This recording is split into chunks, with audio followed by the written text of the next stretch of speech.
I think this was always going to be the crux of the session. But what is networking?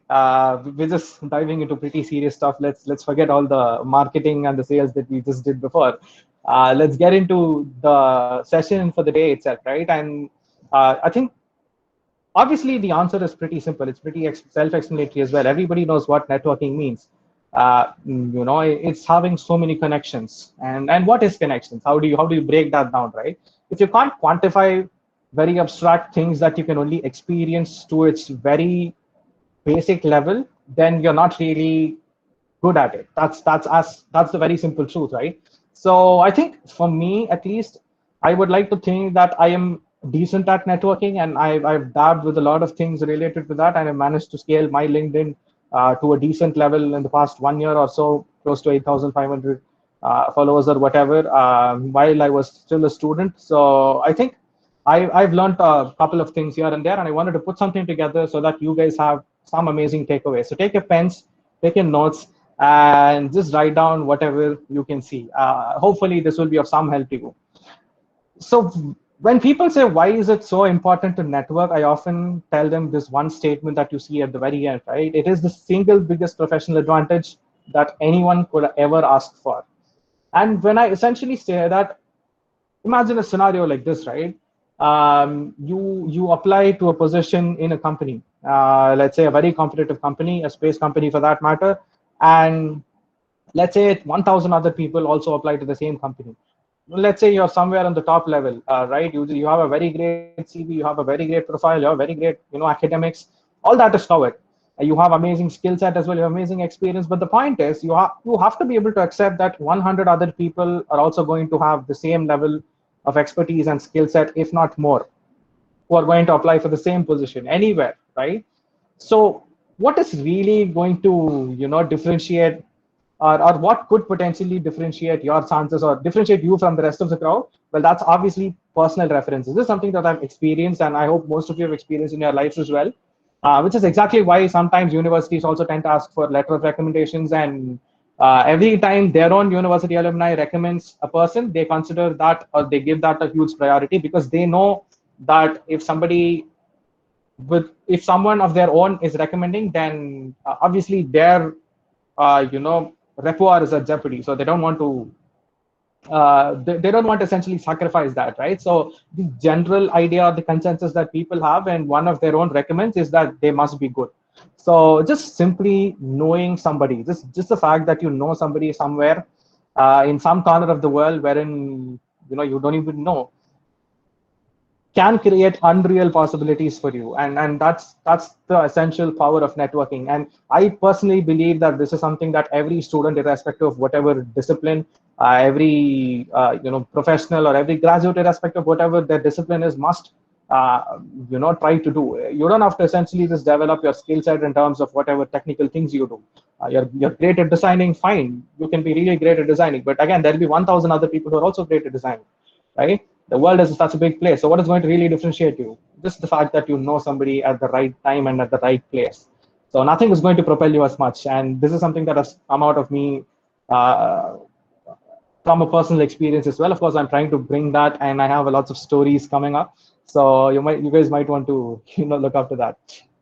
And okay, let's try to quantify this, right, for everybody. In its very essence, networking is just talking and listening. That's all. Sometimes you talk, and what you have to realize here is that you just listen more than you talk. It's really important. It's not just talking; it's listening more than you're talking, right? But you have to be able to maintain that balance. You can't just not talk and then just keep listening. Otherwise, it's that has nothing to do with networking, right? But if somebody were to ask me as to what networking is in very simple terms, I would essentially just say these three things. Networking for me is talking and listening stupidly, just once and quite often. By this, I essentially mean that you do something very stupid, you do it once, and you do it every single day when you're talking with people, right? Just tell unreal things. I don't mean to exactly say that you have to tell lies. No, don't do that. I am essentially saying that you have to be very passionate. You have to be very confident about talking what you're passionate about to other people. That's all. You don't have to really worry if somebody else is going to judge me or if somebody else is going to ignore me. Well, we'll come to all that a bit later, but I think for now you can simply understand is that networking essentially is just talking, listening, just stupidly enough every single day. That's all. Well, I mean, again, at Alenia, we also show proof. We're just not talk all the time.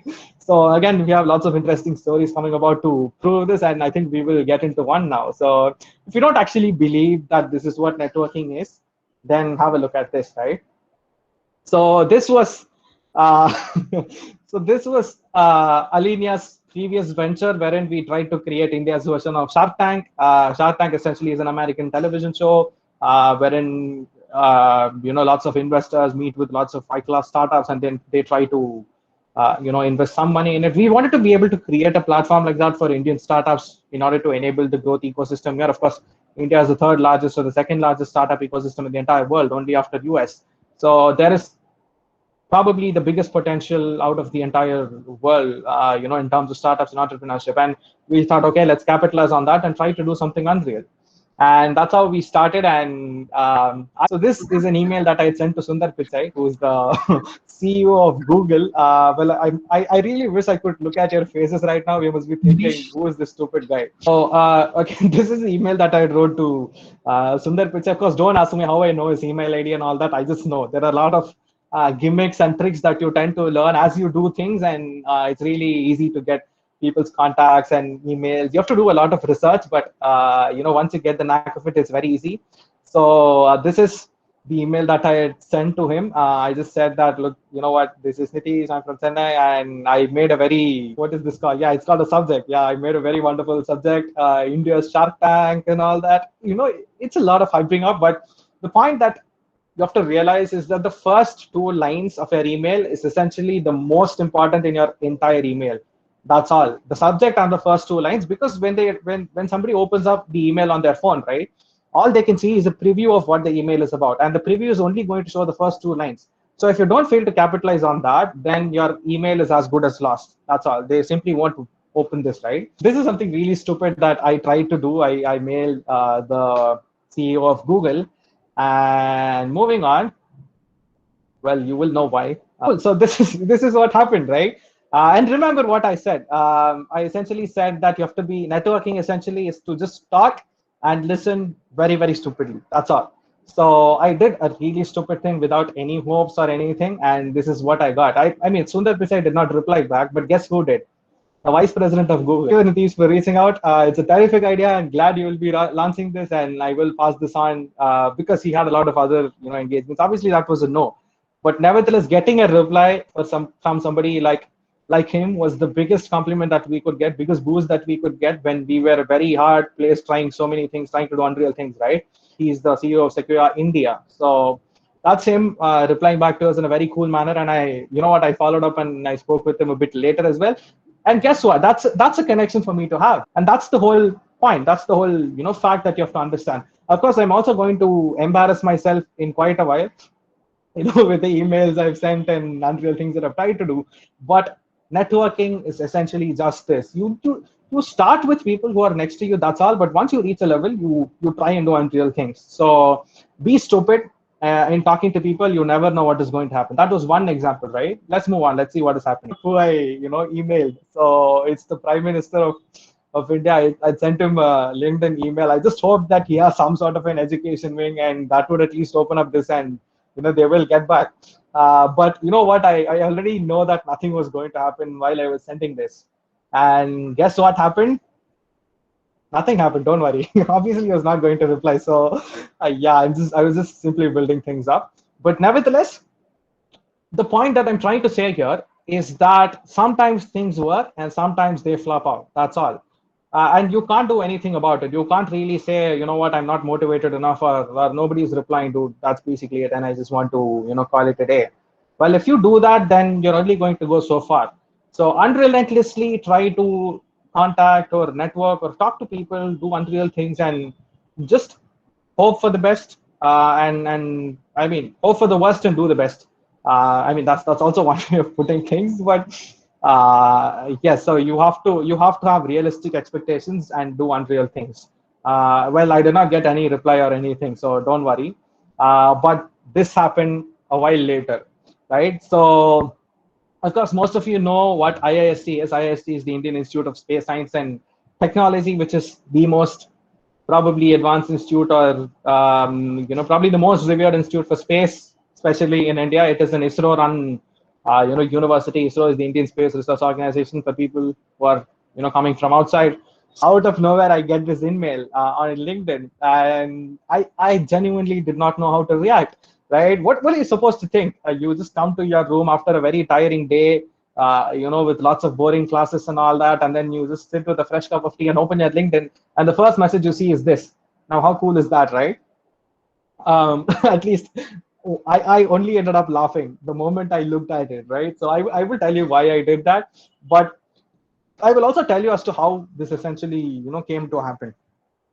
But eventually, for some reason, some ungodly reason, IASC thought it was a nice thing for them to invite somebody like me for their, conference, national conference with lots of other CEOs, and then deliver a keynote for them. So I was literally a chief guest, right? And the reply that I gave to this will essentially probably make you laugh, because I ended up laughing for half an hour straight after looking at this today, right? So this is what I did. The moment I read this, I did not know how to react, and I did this, right? So I said, thank you, Space of IISc. I want to know more, though. This is supposed to be a private invite. I just thought this was like a spam mail that they sent to everybody, right? I just looked at it today, and I just ended up laughing as to how dumb that was, as to how funny that was. And surprisingly enough, they replied back to me saying that they want to be able to hear about SEDS from, I was the chair by then. No, I was the vice chair by then, and they wanted me to do a keynote about space entrepreneurship at a student level, and also talk about SEDS everywhere along the earth, and how can students build themselves towards making a very great space career out of this. So and this was honestly just very unreal for me by then. I was only in my third semester, and I really did not know what I was doing, but nevertheless I just said yes. I did not even know what a keynote was by then, right? So I said yes, and this is what ended up happening 1 month down the line. So this is the auditorium at IIST, wherein they had me there. And I went like an idiot. I went 2-3 hours before, because I mean, that's what you do, right? When there is a big event coming up and you're excited about it, you just try to go and get your seats early. So I went to the end. We went 2-3 hours early, and they said, they said the stage is not even, the event place is not even ready yet. So I was like, okay, cool, no issues. You can do whatever you want. And I just quietly went and sat with the audience, which is the students, right? I thought, okay, let me observe what is happening. And what happened was, then comes a series of space CEOs who are working into, the arena. All of them are people who I've just looked up to. All of them were really an inspiration for me. And I was just sitting as a student somewhere in some corner in that auditorium, just looking at all these people. Oh my God, okay. After the, event, I have to go and speak with all of these guys, and I'm going to do that, right? So I prepared myself. I took out a notebook and a pen to write down what is what they're going to say in their keynote and everything, and I'm just sitting. And what happens was, the moderator or the host for that conference, he just comes up on stage, and he starts inviting every single one of those people, and all of them went to the stage. I was like, okay, so there is one other seat left, so who are they going to call? And out of nowhere, they called my name, and I did not know what to do. I was literally shaking, right? And this is just me. This is coming from a very, real experience. This is honestly how I felt. I had no clue. I was literally shaking. I was like, these are supposed to be my inspiration. What are you doing? I'm not supposed to sit beside them, right? But you know what? Sometimes you just have to fake it till you make it. So they ended up calling my name, and they announced, here goes the vice chair of SEDS India, here to talk about space entrepreneurship, Nitish. And I was like, okay, cool. I thought, okay, let me also go and sit, because I can't really say no. So I just put my head down. I quietly walked to the stage, and then I sat beside those people for the entire conference, right? So, the center person that you can see. Topic? Sorry? What was the topic of your lecture? The topic was about space entrepreneurship, and how SEDS India and how students at a university or college level can, look up to that, and how they can build themselves up towards making a career out of space. That's all. So I essentially focused on the entrepreneurship aspects of job creation, and how people can make a living. And I just wanted to prove that it's not just ISRO. Well, in a university that is run by ISRO, so that was kind of ironic as well. But yeah, that was my topic. And the center person, if you can see my mouse, he's director of the institute. He's also served as the director of the Liquid Propulsion System Center of ISRO, Dr. Dadwal. And there are a plethora of space CEOs by then, right? So I just quietly sat, and I knew people were taking photos. I had to make some post, so I awkwardly I just did something here, and somehow they just took some photos. And yeah, you just sit there. I just sat there pretending as if I knew stuff. But the point was, I did not know anywhere remotely as close to what the others would essentially know or experience, right? I'm not being very humble here. I'm just trying to say that's how I felt. So I ended up listening to all of their keynotes, and my chance came, and I went and spoke for 1.5 hours. I don't know how I did that. I just went. I had like a presentation. I did not even bother to look at the presentation at some point. The discussions got going, and then I just kept speaking to all the people who are there. People came in from all around India and all around Kerala, and it was really a surreal experience. Of course, we also had a very great lunch, wherein there was a nice buffet with just all of these people. And imagine, right? There were two tables, and there are about 7 to 8 people there, and one table was completely occupied, and the other table had just one seat left. And again, like an idiot, I just went to the dining hall. It was a very I think secluded dining hall for the guests alone, so I just went in at the last, thinking that I shouldn't even be there. And there was just one seat, so I just went near, and I couldn't just simply sit, so I asked, excuse me, can I sit here? They said, yeah, sure. And we ended up discussing about so many things. And I mean, they asked me about what I was doing. They were honestly surprised when I said I was a student. And I ended up cracking a few jokes as well. I essentially said to the director, you know what, sir, IIST was one of my dream schools to study in here.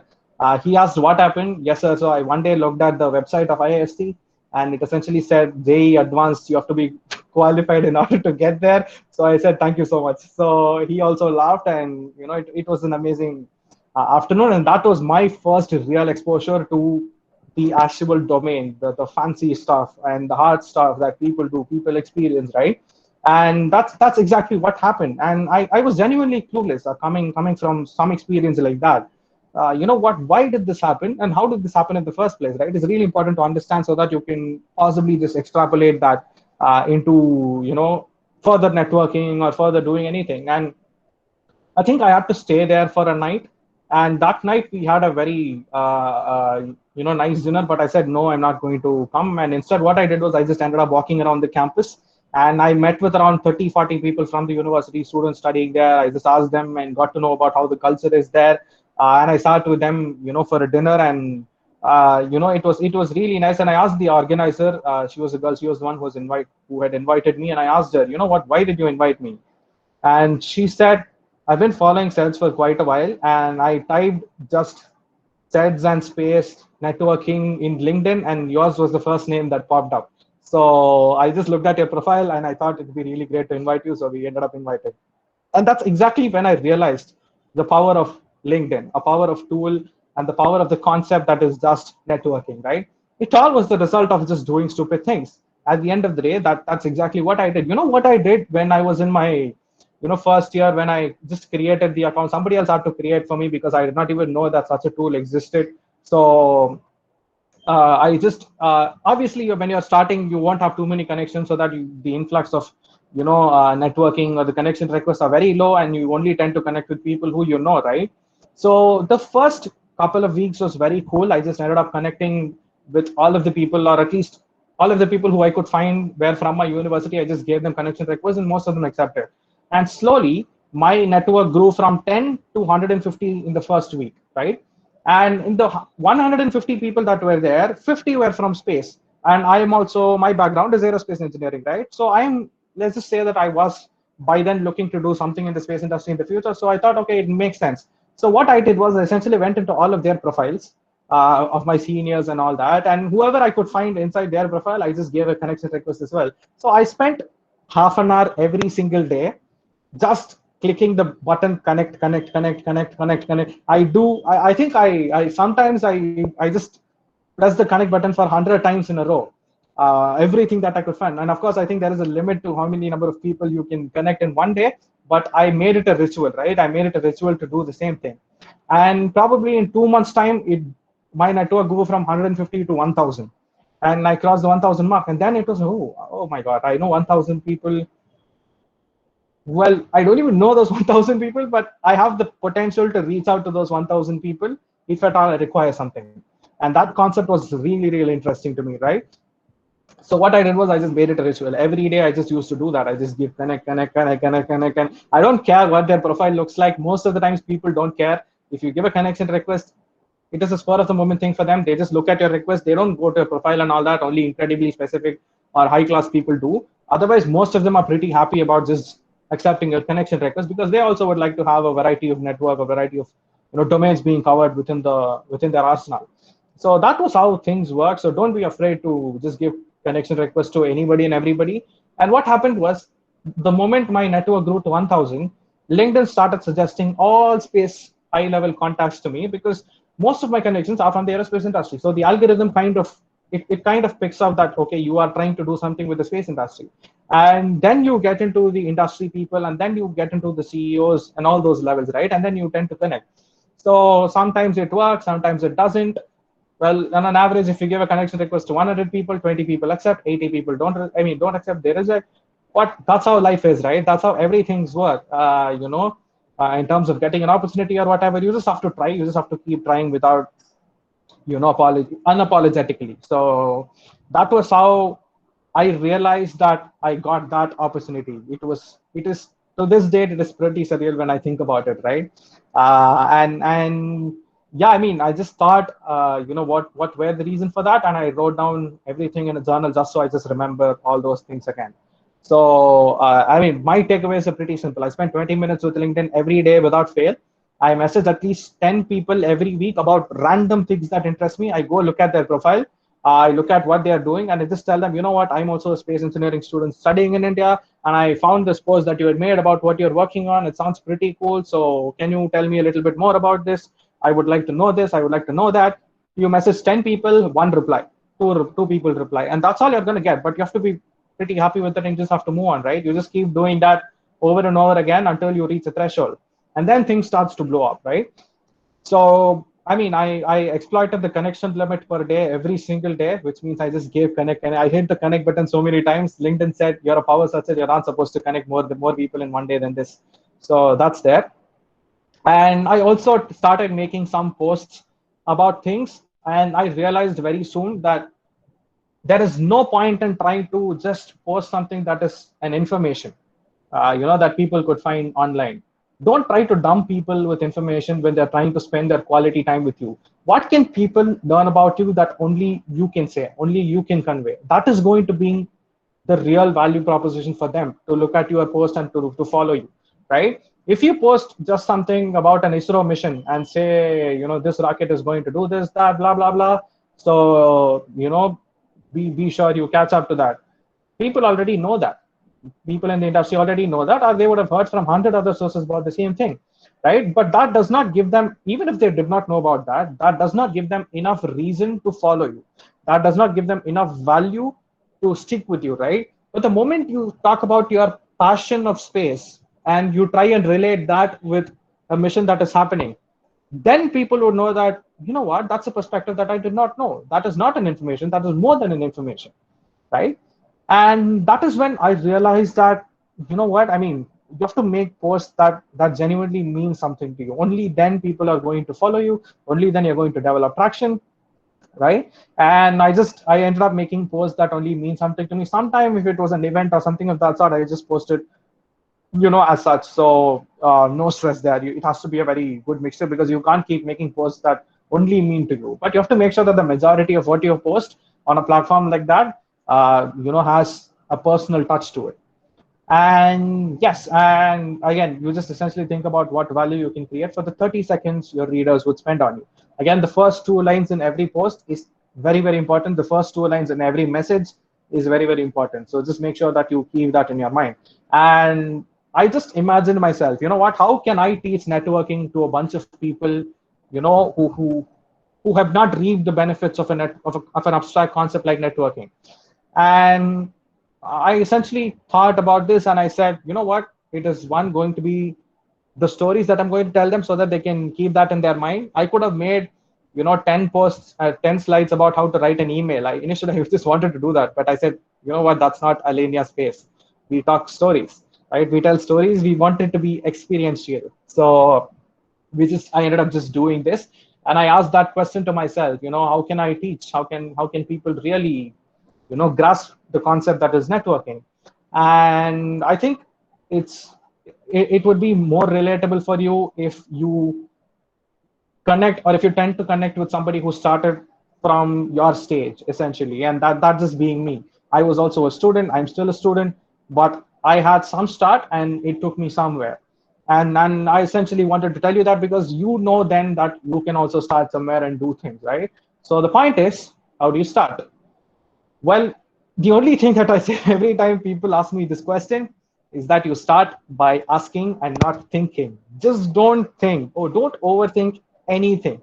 If you're genuinely passionate about something, you want to have an answer from somebody, just message them right away. That's all. Put a format, put a structure to the message. Again, be very specific about what you're asking. Meaning, don't ask very general questions that you can find on the internet or just ask questions that only they can answer, and they'll be interested to do that if you ask that, right? And this was the first time I spoke with Dr. Narayan Prasad, and again, he's the CEO of SatSearch and probably the biggest name in Indian startup ecosystem. And he runs a podcast called the New Space India podcast.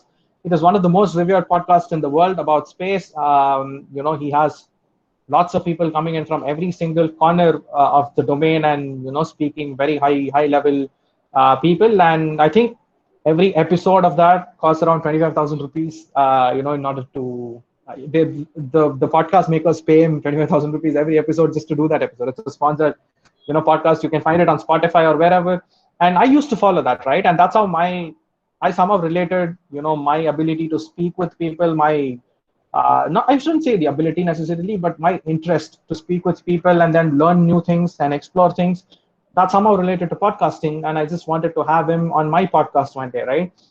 The moment I had that thought, this was the next minute that I would put up this message. I did not think further. You know what? This is the right thing to do. So let me ask and see what he can say. And for the next 1 hour, I sat just staring at my screen without saying or without doing anything. I do not know what he was going to say. And I basically wanted to form a tie-up with his podcast. My podcast is a nothing, is a nobody when compared to his podcast, right? It was unreal. But I did not, say, okay, I mean, it's not going to work, so let's not even try. But I said, okay, instead, let me just try and see what he says.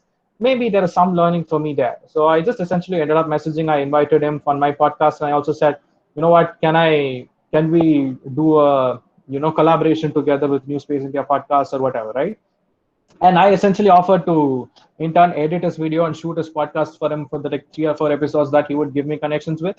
So that was the path moving forward. And I messaged him, and within a few, I think, I'm not sure when he replied, but yes, he was kind enough to reply pretty soon with lots of amazing ideas. And I could see that he was as enthusiastic that I was, that I had asked him to do that. And that's when I really started to understand that you just start by asking. Networking is just asking, that's all. How many times have you asked other people for unreal things? How many times have you asked other people, because have you stopped or have you refrained from asking other people because it just seems very intimidating? How many times? Right? You only tend to ask something to your friends or to your close people or the colleagues. Whereas, you only tend to ask or speak up when you know that there is no judgment that is going to follow, and that's completely wrong, right? The one thing, okay, I have a few learnings from this as well. I will come to it at the end, but for now, let's just say that this is something that I realized by talking to somebody like him, right? You just start by asking. You ask, and yes or no, that's completely fine. Be ready to take no for an answer, but if it's a yes, then that's the best yes you're going to ever get in your entire life. And getting a no, are you so afraid of getting a no that you would end up trading off that biggest yes that you might get, and instead just, sulk in normality? That's a choice I think that you have to make, and just think about that for a while. How many times have you refrained yourself from asking other people about opportunities or things because you thought it was intimidating? Simple question, right? And this is how it ended up, right? So I asked him if he was available for a podcast, and he said he's in Berlin and he can't be able. I mean, I can't go to his home and shoot, but he said I'm going to come to India, in February, and maybe we can catch up for a day and then do this. I said, okay, cool. Wherever you're coming, just let me know. And he said I'm coming to Kerala for an international conference, and do you want to come? I said yes, I want to come. I did not even know that such a conference exists until then, right? I said yes, I want to come. And he said, you know what, I'll get you invites, I'll get you offers also. And he got me 50% off, and it was very costly. I think it was around 6,000, 7,000 rupees an entry or something like that. But he somehow got me in because he was the organizer. He was one of the organizers in India's most prestigious, space conference that has happened in quite some time. And this was what happened in that conference, right? I was essentially invited as a delegate to the India's biggest and most prestigious international space conference. It's called the EDGE 2020. It happened in Kerala, again, which is the God's own country. It happened at a five-star hotel, across a beach somewhere, and I ended up going there. I've never even, I've only seen those kind of things in movies, right? But the point is, I asked, and these are all the people that I met, in the conference. From the left, you see Dr. Anjana Kaul. She's India's most prolific space advocate. I had a podcast with her along with Narayan Prasad, and we spoke about space law, space policy, and it was very, very eye-opening for me, right? All my life, I thought space was just engineering. Space had nothing to do with art. Space has nothing to do with humanities. That never even strikes our mind. But the moment you get to sit and speak with a person like that, it just opens up something, or it just creates a spark within you that you can't just let go, right? And then you end up doing a lot of things after that. But the most important thing is that you have to be able to push yourself to be able to explore these kind of opportunities, right? And that takes effort, and that takes networking, and that takes asking to people. That's all, right? I met and I spoke with her. I learned lots about space policy. I'm not supposed to know so much about space policy being from an engineering background, but I essentially ended up learning. There's also the Chief Minister of Kerala, Sri Pinarayi Vijayan. He was also at the conference, and I also met Ms. Sarah from the UK Space Agency. She was a major policy lead at the UK Space Agency. Got her contact, exchanged a few mails after that, and also spoke about a few opportunities that exist there in terms of the UK student, and how can people from India look up to opportunities like that, or what kind of opportunities are they trying to create in India. I mean, every single person from the Indian space ecosystem were there. People from UAE, people from Europe, all around Europe for that matter. People from Toulouse, people from Turkey, people from in fact, for example, I think Egypt was also there. There are small companies every single place, right? And the moment I went to that podcast, I mean, the conference, it was pure intimidation. I was able to look at every single person in person, every single, legit inspiration in person, and speak with them. I've been only doing that on LinkedIn until then, right? So it was amazing. It was genuinely amazing to, just sit and hear about what they have to say about anything, right? When I was having a tea outside the conference hall, that is when Miss Sarah, she just randomly came to me. I did not even, go and speak with her. She just randomly came to me and she said, hi. And I was like, okay, cool. What is happening here? So I said, hi. And she said, okay, who are you and what do you do? I introduced myself and I asked the same thing to her. And we got a very nice discussion happening, between us over a cup of tea. And, I was quite surprised to, hear her say about lots of local villages in Tamil Nadu. She was like, Tirupur is a nice place. I was like, how do you know Tirupur, right? And it was very, very surprising. And she said, I am from the UK Space Embassy. So, I mean, UK Embassy. So I went to places like this. I travel lots around Tamil Nadu here, and we have lots of programs that, help people around here as well. So that's how I know. And that's when I knew that I actually spoke with somebody from the UK, representing UK at the embassy itself, right? And that was her. That was my experience. And that after that, it just became, very amazing. I mean, I don't even have words. So on the left, you could see Dr. Gilles Rabin. He's the director of the French Space Agency by then. Well, they just introduced him, and everybody gave a standing ovation in the conference. And he just sat in where all the premier guests sit, and I was at some corner, right? And I decided that after the moment I saw this guy, okay, you know what, I want to talk to him. That's exactly that was the thought that came to my mind. And I did not think about, what I will get to do, or if I will get to talk, or what will I talk even. I don't even, what will you talk to a person like that randomly out of nowhere? what do you know, right? That's a thought that comes to my mind. But I just looked back, I just thought for a second, you know what, we've come so far, so why not just try and wing this as well? So I started walking close to him, and that is when I noticed, a dozen bodyguards who are also sitting, security people who are also sitting close to him. I said, okay, cool, I'm fucked. Because one, if something goes wrong, every single person in the conference hall is going to look at me, and I'm done. That's all. But if it goes right, then that could be the best thing that ever happened. And I slowly watched. I just walked close. Everybody started looking at me on that table, and he was on his phone, Dr. Gillis. And the moment I, went close to him, he looked up to me, and he realized that I was trying to speak with him. The first thing that he did was he stood up. He stood up from his chair, and that really surprised me. Why would, I mean, you don't see that as Indians, people trying to pay you equal, respect for who you are, irrespective of whatever position they are in their lives. And that's something that I learned from him immediately, right? He stood up, he put a hand on my shoulder, and he said, "Hey, what's up?" I did not speak for 30 seconds. I just laughed. I just laughed with him, right? And I just did not know what to do.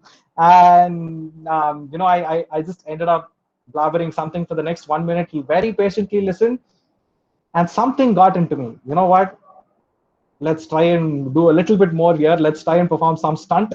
So it's all or nothing at this point. So I said, Dr. Rabin, I have a podcast called Unbounded, and it's not a very big podcast. It's just a small podcast wherein we try to, delve into the space ecosystem at a personal level and try to understand a lot of things that, that people would not have experienced in very fancy, superficial situations.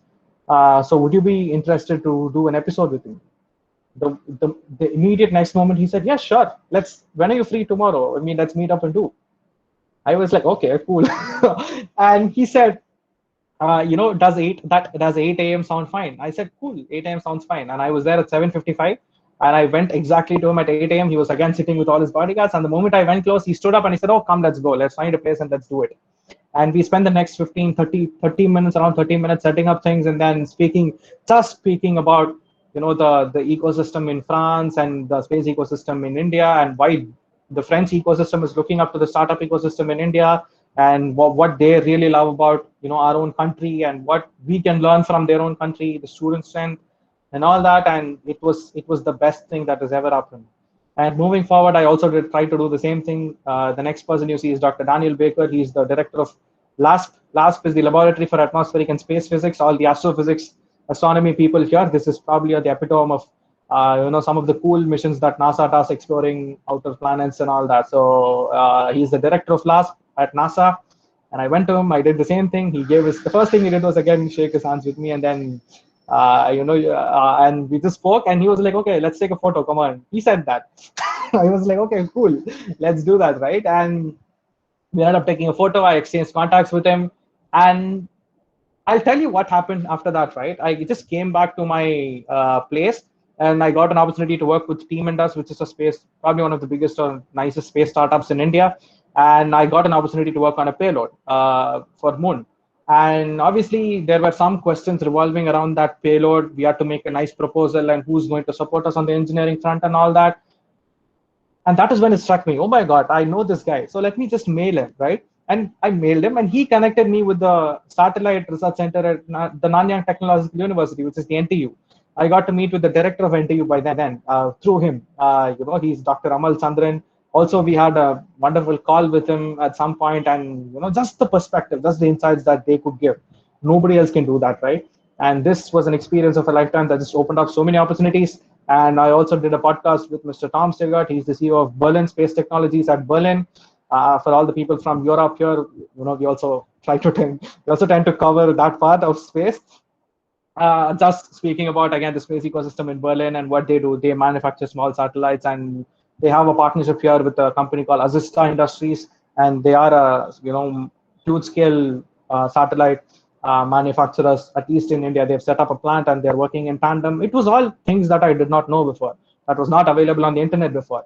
But when you get to hear experiential things from people like how you are doing now from Alenia Space, I think that's when it really hits you hard, and you just don't end up forgetting that, right? And okay, the question is, how do you capitalize on attraction like that? You have met lots of people, but it doesn't end there. It shouldn't end there. You just stay hungry and you just keep doing a lot of things. So we extended the podcast, and apparently one of our most pristine guests, one of the best guests that we found, at least in my experience, was Alyssa Carson. She is the world's youngest astronaut trainee from the United States, working at the Possum Academy. She just studies how to become an astronaut throughout, and it was amazing to just hear about the perspectives that she had to say about what being an astronaut, what preparing to be an astronaut, right? She's going to be the first person on Mars potentially. So, what kind of thoughts would she have that she could tell you?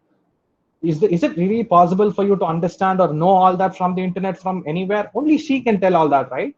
And it was a ripper of a conversation with her. It was just amazing. All right, we had 1 hour discussion with her, and Q&A as well. Was really fascinating to see how they dive deep underwater, try to live there for 48 hours, all the cool experiments that they do, microgravity flights, parabolic space flight experiments, and she also is also training to become a pilot.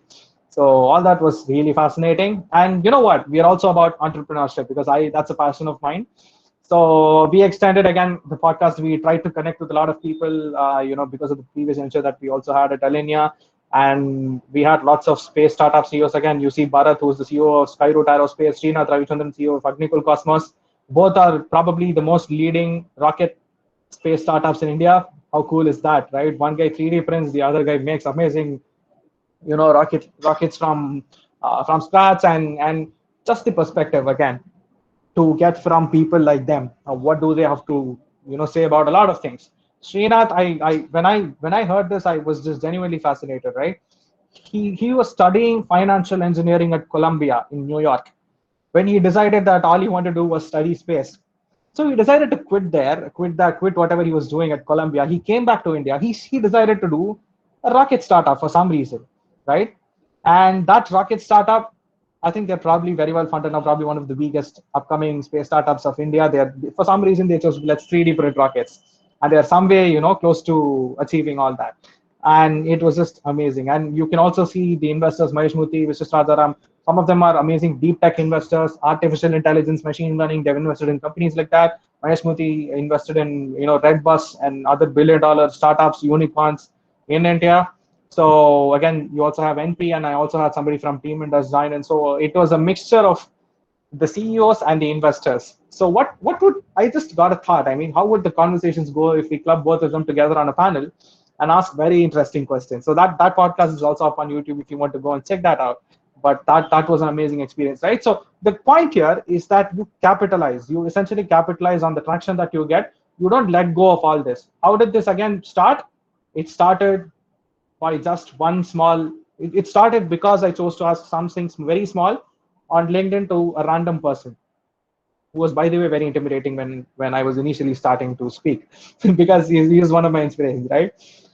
And you just start by asking. And what happened that, I mean, I think for me at least it was, it was very clear that this is how things work in the world, and this is how we have to be, very open. We have to, think very clearly about how to take things forward, and this is the power of networking, right? So once you figure out how to email people, how to make LinkedIn messages or whatever, then getting people to do things, and you already have built, the point is you've built up a heritage, right? You've had all these emails coming in, and you have all those people who you have networked with, spoken with. All that gives you a heritage, which means the next time you email to probably you can use the other people who you've met and networked with as a reference, and then do that, right? That's the only reason why we were able to reach out to these kind of people, was because we had a very nice heritage of networking and having great conversations.